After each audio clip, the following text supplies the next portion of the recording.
Hi hello नमस्कार, मधुराणीज ब्लॉगमध्ये तुमचं सगळ्यांचं मनापासून खूप खूप स्वागत आहे। आज आहे माघी गणेश जयंती आणि त्यानिमित्तच मस्त अशी म्हटलं चला साडी घालूया। आणि कुठलाही सण असं काही असलं की साडी घातलं की खूप मन प्रसन्न वाटतं, एक तर मला स्वतःला वाटतं आणि त्यामुळेच मला जे काही करायचं आहे ना त्यामध्ये पण तितकी छान एनर्जी येते आपण जर स्वतः छान रेडी झालं तर। सो छान साडी घातलेली होती आणि आज आहे मागे गणेश जयंती, तर सगळ्यांना मागे गणेश जयंतीच्या खूप खूप शुभेच्छा। म्हणजेच आपल्या गणपती बाप्पाचा, लाडक्या बाप्पाचा वाढदिवस आहे आणि कोणत्याही शुभ कार्याची सुरुवात आपण आपल्या लाडक्या बाप्पापासून करत असतो आणि आज लाडक्या बाप्पाचा वाढदिवस आहे म्हणजे त्यांना पण थोडंसं स्पेशल फील करायला हवं। तर या ठिकाणी ना मस्त असं पंचामृतने अभिषेक घातला मी गणपती बाप्पाला। त्यानंतर छान आंघोळ घातली गणपती बाप्पाची, आज छान पूजा केली, त्याबरोबरच बाकीची देवपूजा जी आपण नॉर्मल असती ती देखील देवपूजा आज केली। आणि माझ्याकडे वर्षभरासाठी लाडका आपला बाप्पा असतो आणि त्यांची आपण जशी रोज पूजा करतो ना आज थोडंसं वेगळी, आणि खूप दिवस झाले ना गणपती बाप्पांना अशी आंघोळ घातलेली नव्हती। तर म्हटलं चला आज विचार केला आज गणेश जयंती आहे तर आज त्यांना आंघोळ पण घालूया, कारण की मूर्तीवरतून कितीही क्लीन जरी मी केली ना तर बाकीच्या अशा छोट्या छोट्या कोपऱ्यांमध्ये धूळ जाऊन बसलेली असते आणि ती धूळ अशीही पुसून कितीही पुसलं तरी कानाकोपऱ्यातली धूळ काही निघत नाही, त्यामुळे मग असं पाण्याने स्वच्छ अशी आंघोळ घातली आणि नंतर छान क्लीन करून घेतला म्हणजे बाप्पा आपले खूप सुंदर आणि मस्त आता फ्रेश झाले असं। आणि त्यानंतर त्यांचं आसन वगैरे बदललं, कारण की नेहमीच आता बरेच म्हणजे करतेच मी नेहमी, पण तुमच्यासोबत आज पहिल्यांदा ही गोष्ट शेअर करते। आणि पण आंघोळ मात्र मी गणपती बाप्पांना पहिल्यांदाच घातली आणि छान असं स्वच्छ पुसून वगैरे घेतलं। आणि ही मूर्ती इतकी आकर्षक आहे ना की ती बघूनच अगदी मन प्रसन्न होतं। तर तुम्हालाही माझ्या गणपती बाप्पाची मूर्ती कशी वाटली कमेंट करून नक्की सांगा। आणि प्रत्येक वर्षी ना म्हणजे ही मूर्ती जाईल आणि त्याच्यानंतर परत दुसरा आपण गणपती बाप्पा आपल्याकडे ठेवून घेऊ, असंच आता मी करणार आहे। तर छान असं झालं होतं, मस्त असं आपली देवाचं बाकीची देवपूजा झाली आणि आपल्या बाप्पाची पूजा वगैरे बाकी आहे। आणि असं काहीतरी असलं की त्यांना पण जरा स्पेशल वाटलं पाहिजे, देवपूजेला थोडासा वेळ लागतो अशा वेगळ्या दिवशी। आणि त्यांना आसन वगैरे नवीन घातलं, त्यावरती आपण मूर्ती ठेवत असताना कधीही स्वस्तिक काढतो तर छान असं मी तांदळाने किंवा गव्हाणेही काढू शकतात, तर छान असं स्वस्तिक काढून घेतलं हळद कुंकू अक्षदा वाहून, आणि त्यानंतर त्यावरती आपण गणपती बाप्पांना ठेवायचं आहे। तर असं सगळं मला जितकं जमेल किंवा मला जितकं माहीत आहे किंवा तितकं मला जसा टाईम मिळेल ते तशा गोष्टी मी करते। म्हणजे कुठलीही गोष्ट खूप आता अशीच केली पाहिजे तशीच केली पाहिजे, मी माझ्या सवडीनुसार आवडीनुसार आणि मला जे पटतं योग्य वाटतं तितक्याच गोष्टी मी करत असते। खूप जास्त पण करायचं नाही आणि खूप कमी पण करायचं नाही असं असतं। आणि हे मी जे रांगोळी बनवलेली होती जास्वंदांच्या फुलांची, तर ही रांगोळी जी आपलं म्हणजे त्याला आपण एकदा काढली ना कागदावरती तर ती परत खराब वगैरे होत नाही, तर अशी नेहमीच काढते आणि ठेवलेली असते यांच्या बाप्पांच्या समोर, कारण की बाप्पांना जास्वंद खूप प्रिय आहे। पण आजचा दिवस असा होता की मला एकाही झाडाला जास्वंदाचं फूल भेटलंच नाही, म्हटलं बघूया जर दिवसभरात भेटलं तर वाहता येईल, पण सकाळी तर नव्हतं। मग माझ्याकडे जी फुलं मी आणलेली होती पूजेसाठी तीच फुलं घेतली, त्यानंतर छोटीशी अशी हाताने रांगोळी काढली।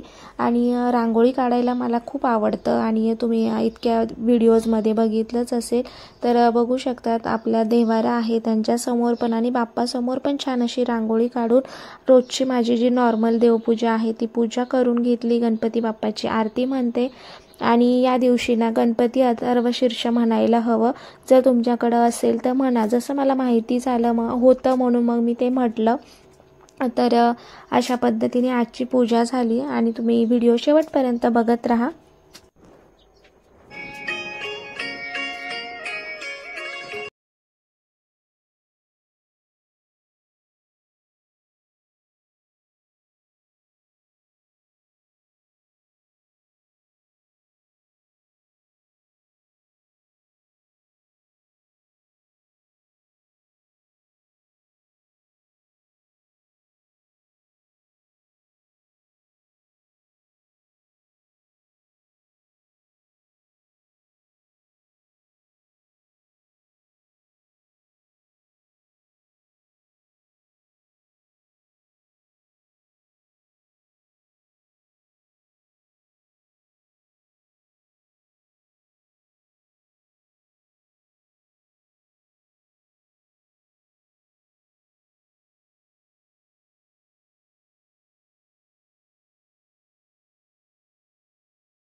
त्यानंतर सकाळची सगळी पूजा वगैरे झाली, घरातलं काही कामं, नाश्ता, जेवण वगैरे सगळं झालं आणि जसा उन्हाळा लागलाय ना तशी झाडांनी अगदी मान टाकून दिली असं झालंय, कारण की कडक उन्हाने झाडं अगदी सुकून चालले आणि म्हटलं चला झाडांची जागा बदलूया.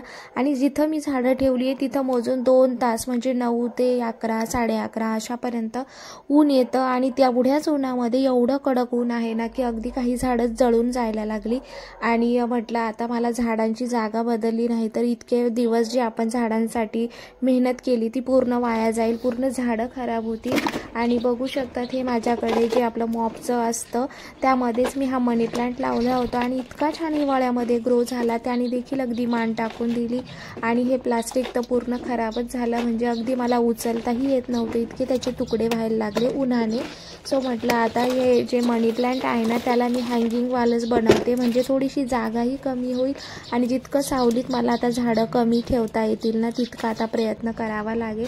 सो या ठिकाणी इतका छान ग्रो झालेला मनी प्लांट माझा खराब झाला, पण काही पर्याय नव्हता. मग ग्रोवाला आता हँगिंगवाला मी करते, बघूया कसा काय होतोय ते.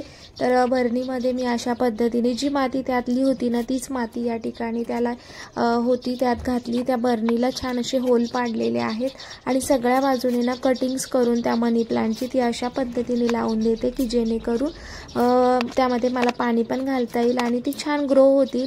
आणि जो तिथं एक्स्ट्राचा जो तितका जागा घेतलेली होती ना त्या जागेत मी दुसरी झाडं ठेवते, म्हणजे जागा थोडी कमी लागेल आणि थोडंसं सुटसुटीतही दिसेल अशा पद्धतीने. तर बघू शकता तसा हँगिंगवाला मनी प्लांट मी बनवलं आणि कसं वाटलं तुम्ही नक्की कळवा मला. आणि बाकीचं एवढं सगळं केल्यामुळे खाली एवढी घाण झाली होती आणि तुम्हाला माझ्या झाडांची जरा अवस्थाही दाखवते की अक्षरशः ती झाडं पूर्ण गळून गेली होती. तर थोडंसं ऊन मिळेल आणि थोडी सावली पण येईल अशा पद्धतीने मनी प्लांटला मी जागा केली. आता बघूया कसं होतंय काय आणि येत आहेत की नाही, व्यवस्थित तो ग्रो होतोय की नाही. आणि ही पूर्ण झाडं ना पूर्ण बघा अशी सुकून गेली नाही तर खूप छान दिसत होती. आणि सगळं बघू जी शेवंती आहे ना ती तर पूर्ण खराब झालेली आहे. आणि जे पण नर्सरीतून मी काही प्लांट घेते ना ते माझ्याकडे टिकत नाही, पण दुसरीकडनं आणले ना असे कोणाकडनं तर ते खूप छान ग्रो होतात. माहीत नाही का, कारण की सेम तशीच काळजी मी नर्सरीतल्या झाडांची देखील घेते, पण काही टिकतात काही टिकत नाही. आणि खाली एवढी माती झाली होती ना म्हटलं पहिले ते साफ करून घेऊया. आणि आज होता शनिवार आणि मुलांना सकाळी स्कूल सुटतं त्यामुळे दिवसभर आज मुलं घरी होती. शिवांशला मी घेऊन आले आणि मग नंतर माझं काम चालू केलं. आज थोडेसे कामं पुढे मागे होतं आहे, कारण की एक्स्ट्राची काही कामं करायला घेतली का मेन कामं राहून जातात. आणि उन्हाळा लागला ना की पाण्यात आपल्याला कितीही काम करायला असू द्या तर त्याचा अजिबात कंटाळा येत नाही. म्हणजे मला तरी असं आहे ना, कपडे हाताने धुवायला आवडतात किंवा झाडू मारणं, पाणी टाकून सगळ्या गोष्टी साफ करणं, क्लिनिंग करणं, झाडांना पाणी घालणं, या सगळ्या गोष्टी म्हणजे ज्या पाण्यातल्या गोष्टी आहेत ना तर त्या गोष्टी करायला मला खूप आवडतात. तर सगळं क्लिनिंग झालं आणि बघू शकता तितके सगळे जे कपडे आहेत ना ते मी वॉश करून आधीच ठेवलेले होते. आणि आता दिवसभरात कधीही कपडे धुतले ना ते सुकतातच, कारण की एवढं जास्त ऊन आहे आणि हवा जरी असली ना तरी ते कपडे छान सुकून जातात. त्यामुळे आता कपड्यांचं हिवाळ्यात जसं लवकर धुवावे लागतात तसं काही टेन्शन नाही आहे. त्यामुळे निवांत असं सगळं काही असतं आणि दिवस खूप मोठा असतो त्यामुळे तो दिवस आपल्याला कारणी लावायचा असतो. जर सगळंच लवकर आवरून गेलं ना तर नंतर करमत पण नाही. त्यामुळे मग वेगवेगळ्या अशा काहीतरी गोष्टी मी करत असते. आणि बघूया आता प्लांट छान ग्रो करतील त्यानंतर हे सगळं आवरून घेते, बाकीच्या घरातल्या गोष्टी आवरते आणि त्यानंतर आज गणपती बाप्पासाठी छान असा नैवेद्य बनवायचा आहे. तोही व्हिडिओ मी तुमच्यासोबत शेअर करेल. पण तुम्हाला माझे हे क्लिनिंगचे डेली व्लॉग्स आवडत असतील तर तेही नक्की तुम्ही कमेंट करून सांगत जा. आणि तुम्ही कमेंट केल्या ना की मला व्हिडिओ बनवायला मोटिवेशन्स मिळतं आणि छान वाटतं का कोणीतरी आपल्या जे आपण काम करतोय त्यांना मोटिवेट करताय ते तुमच्यापर्यंत पोहोचतंय. तर त्यामुळे मी या गोष्टी शेअर करत असते. आणि त्याचबरोबर सगळं आता आवरलं, चहा पाणी झाला आणि जी दुपारी घासलेली भांडी होती ना ती छान सुकली की लावायला पण चांगलं वाटतं. म्हणजे आपण ज्या ठिकाणी, आता माझ्याकडे तर ट्रॉली नाही आहे पण रॅकवर वगैरे ते मग पाण्याचे डाग पडत नाही, त्यामुळे अशी भांड्याच्या जाळीमध्ये भांडी सुकल्यानंतरच मग मी भांडी लावत असते. आणि आता संध्याकाळचे वाजलेत 6 आणि नैवेद्य बनवायला घ्यायचा आहे. आता रेसिपी असो, टिफिनची असो किंवा कुठलंही जेवणाचं मी तुमच्यासोबत शेअर करते. मला ते तर आवडतं, हे याआधीही मी सांगितलं, पण टिफिनला किंवा रोजच्या जेवणाला मी काय बनवते यापासून तुम्हालाही नक्कीच आयडिया मिळत असतील. म्हणजे असं होतं ना की आपण शेजारी जरी असलो किंवा बोलता बोलता आज काय बनवणार, तुम्ही काय बनवलं, यामुळे ना आपल्याला आयडिया मिळते, इतकंच असतं. आणि माझं पण असंच आहे की तुम्हालाही त्यातून काही गोष्टी समजतील, आयडिया मिळतील, तुम्हालाही वाटेल की हां ठीक आहे चला आपणही आज हे करून बघूया वगैरे, असं काहीसं माझं असतं. जर तुम्हाला आवडत असेल तर बघा. तर आता इकडे भात लावलेला आहेत आणि त्यानंतर आज बनवायची होती मटर पनीरची भाजी, भात, चपाती आणि त्यानंतर खीर बनवायची होती. इंद्रायणी तांदळाची खीर खूप छान होते आणि मस्त अशी. आणि त्यानंतर गणपती बाप्पाचा आवडता मोदक आहे, तर मोदक पण गणपती बाप्पांसाठी बनवलं. नमस्कार, मधुराणीज ब्लॉग मध्ये तुमचं सगळ्यांचं मनापासून खूप खूप स्वागत आहे. आणि आज आहे गणेश जयंती, गणपती बाप्पाचा वाढदिवस आहे. आणि जसं की सकाळी देवपूजा वगैरे तुम्ही बघितलंच असेल आणि आपण एवढं श्रद्धेने आपल्या घरात गणपती बाप्पांना ठेवलंय आणि त्यामुळे आज त्यांचा बर्थडे आहे, तर काहीतरी स्पेशल झालं पाहिजे गणपती बाप्पांसाठी. मी आता नैवेद्य बनवायला घेतलाय आणि आज बनवणार आहे मी मटर पनीर. खीर बनवायचा विचार चालू आहे, बघूया पुढे काय काय होतं, कारण की कधी कधी ना मी सांगते एक आणि होतं एक, त्यामुळे तुम्हाला डायरेक्ट दाखवते की काय बनवणार आहेत आणि ब्लॉग असेच बघत राहा. तर इकडे दूध छान उकळलं होतं आणि जे तांदूळ होते ना ते छान भाजून मी या ठिकाणी मिक्सरला बारीक केले. त्यामध्ये थोडंसं ओलं खोबरंही घातलं. माझी पद्धत यावेळेस वेगळी आहे आणि सगळं काहीतरी मिक्स करून वगैरे आणि दूध घालणार होते आणि सिंपल अशी ही खीर बनवायची होती. आणि कधीतरी ना म्हणजे दे बाप्पाच्या नावाने असं नैवेद्याच्या नावाने तर आपणही काहीतरी छान असं खातो, त्यामुळे कधीतरी असं साग्र संगीत जेवण मस्त असं बनतं. फक्त मी तळणीचं काही केलं नाही, कारण की मग मुलांना जरा खोकला सर्दी या गोष्टी असल्यामुळे मग तळण्याचा विषय नव्हताच या ठिकाणी, म्हणून मग खीर बनवली. नाही तर मग भजी वगैरे असं अजून काही केलं की पूर्ण ताट असं मस्त भरतं. आणि बोलता बोलता इकडे खीर पण तयार झाली आणि त्यात अनु अभ्यास करत होता आणि शिवांची बडबड चालू होती आणि त्याच्या इतक्या प्रश्नांचं उत्तर द्यावं लागतं ना की विचारूच नका. म्हणजे त्याला इतके प्रश्न पडतात ना की त्याला प्रत्येक प्रश्नाचं त्याच्याकडे एकतर उत्तर असतं किंवा आपल्याकडे त्याचं उत्तर असतं किंवा नसतं, पण तो बरोबर तोच प्रश्न विचारतो, तोच उत्तर देतो, असं काहीसं त्याचं चालू असतं. सो इकडे आता हे ड्रायफ्रूट्स आहे ना ते मी तुपावरती थोडेसे भाजून फ्राय करणार आणि ते मग नंतर खिरीमध्ये घालणार आहे. खीर म्हणजे तो तांदूळ आहे ना तो इतका छान त्या खिरीमध्ये शिजलेला आहे, त्यामुळे खिरीची टेस्ट तर खूपच मस्त झाली होती. आणि ड्रायफ्रूट्स आता या ठिकाणी घालते, बघू शकतात खूप मस्त दिसायला जितकी छान दिसते ना तितकीच चवीला देखील छान झाली होती, मुलांना देखील तितकीच आवडली. त्यानंतर इकडे पनीरची भाजी बनवते.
सगळं जेवण व्यवस्थित बनवून झालेलं होतं आणि त्यानंतर नैवेद्य देखील घेतला. बाकीचं जेवण झाकून ठेवलं आणि मस्तसे उकडीचे मोदक राहिलेले होते थोडेसे, तर ते देखील झाले गरमागरम मोदक. आणि आता बाप्पांना मी नैवेद्य दाखवते. सो असं काहीसं सगळं जेवण, सगळं संगीत गणपती बाप्पाला आपला नैवेद्य मला जसं जमेल तसा मी बनवला. आणि आम्हाला देखील मोदक खूप आवडतात आणि तेही उकडीचे. आणि मुंबईला गेले होते त्यावेळेस हे मी उकडीच्या मोदकचं पीठ आणलेलं होतं आणि त्याचे मला बनवून बघायचे होते, कारण की मी नेहमी बनवते ते रेशनच्या तांदळाचे. मग थोडासा मला फरक काय आहे तो, तर काही फरक तसा नव्हता. छान मोदक झालेले होते. छान नैवेद्याचं ताट मांडलं आणि आता बाप्पांना नैवेद्य दाखवते. तर आजचा व्हिडिओ तुम्हाला कसा वाटला कमेंट करून नक्की सांगा. आणि जे आपल्या चॅनलवरती नवीन असेल त्यांना व्हिडिओज आवडत असतील तर त्यांनी नक्कीच आपल्या चॅनलला सबस्क्राईब करा, लाईक करा, शेअर करा, तुमच्या आवडत्या व्यक्तींना शेअर करा आणि कमेंट करून नक्की सांगा. सो आजचा व्हिडिओ मी इथेच थांबवते आणि भेटूया उद्या एका पुन्हा नवीन व्लॉगमध्ये. Bye bye.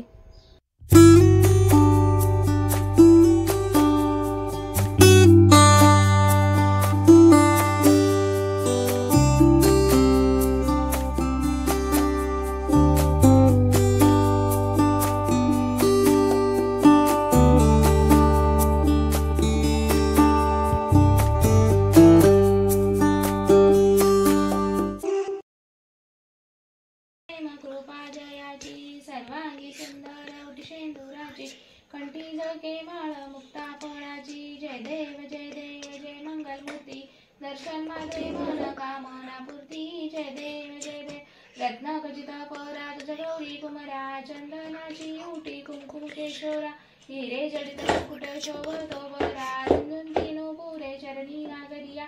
जय देव जय मंगलमूर्ती दर्शन मात्रे मन कामना. गणपती बाप्पा मोरया, मंगल मूर्ती मोरया. चला आरती घ्या, बंद कर. नमः गणपती बाप्पा मोरया. ओम गण गणपतये नमो नमः. सिद्धी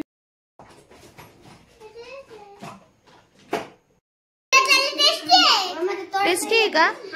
मग टेस्टीच बनवलं तुझ्यासाठी सोनू.